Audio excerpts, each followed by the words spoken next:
ഇന്നത്തെ വാർത്താ പ്രഭാതത്തിൽ രണ്ട് മൂന്ന് പത്രങ്ങൾ, ഒന്ന് ദേശാഭിമാനി, മറ്റൊന്ന് മാധ്യമം, മറ്റൊന്ന് ദ ഹിന്ദു. ഈ മൂന്ന് പത്രങ്ങളും എടുത്തു നോക്കിയപ്പോൾ ഞെട്ടിപ്പോയി. കേരളം ഇനി ഇരുട്ടിൽ, ഇന്നു മുതൽ ലോഡ് ഷെഡിംഗ് 1 മണിക്കൂർ.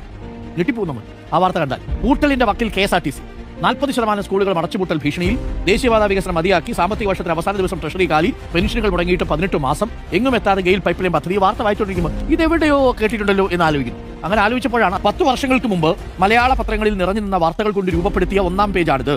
ഈ പത്രത്തിന്റെ ആദ്യത്തെ പേജിലെ അതേ ലേഔട്ടാണ് പത്രത്തിന്റെ 2-ാമത്തെ പേജിലും കൊടുത്തിരിക്കുന്നത്.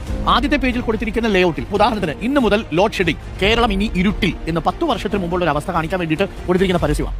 തുറന്നു വരുമ്പോഴോ കേരളത്തിൽ വെളിച്ച വിപ്ലവം, അതേ ലേഔട്ടാണ്. അത് ചുവന്ന അക്ഷരത്തിലേക്ക് മാറുന്നു. പവർ കട്ടില്ലാത്ത 10 വർഷങ്ങൾ താരതമ്യമാണ്. ഉമ്മൻചാണ്ടി സർക്കാരിന്റെ കാലവും ഒപ്പം പിണറായി സർക്കാരിന്റെ കാലവും താരതമ്യം ചെയ്തുകൊണ്ട് ലാഭത്തിലേറി KSRTCയുടെ തിരിച്ചെഴുന്നള്ളത്ത് എന്ന് അകത്തെ പേജിൽ.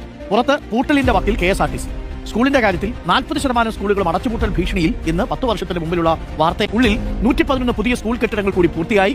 പുതുശോഭയിൽ പൊതുവിദ്യാഭ്യാസം എന്നുള്ളതാണ്. എന്നിങ്ങനെ ഓരോരോ വിഷയങ്ങൾ വെച്ചിട്ടാണ് എഴുതുന്നത്. ഇപ്പൊ പെൻഷനുകൾ മുടങ്ങിയിട്ട് 18 മാസം.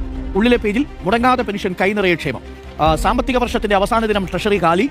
ഉള്ളിലെ പേജിൽ ശമ്പള പരിഷ്കരണ കമ്മീഷൻ പ്രഖ്യാപിച്ചു, ജീവനക്കാരുടെ ക്ഷേമം ഉറപ്പാക്കി. എങ്ങുമെത്താതെ ഗെയിൽ പൈപ്പ് ലൈൻ പദ്ധതി. ആദ്യത്തെ പേജിൽ വികസനത്തിന് ഇന്ധനമായി ഗെയിൽ. റോഡുകൾ ടാറിനും കുടിശ്ശിക, റോഡ് പണി നിലച്ചുവെന്ന് അന്ന്. റോഡുകൾ ഹൈടെക്, ചെലവിട്ടത് 35,000 കോടി എന്നുള്ളതാണ്. ആദ്യത്തെ പേജിൽ 10 വർഷത്തിന് മുമ്പുള്ളതാണ്.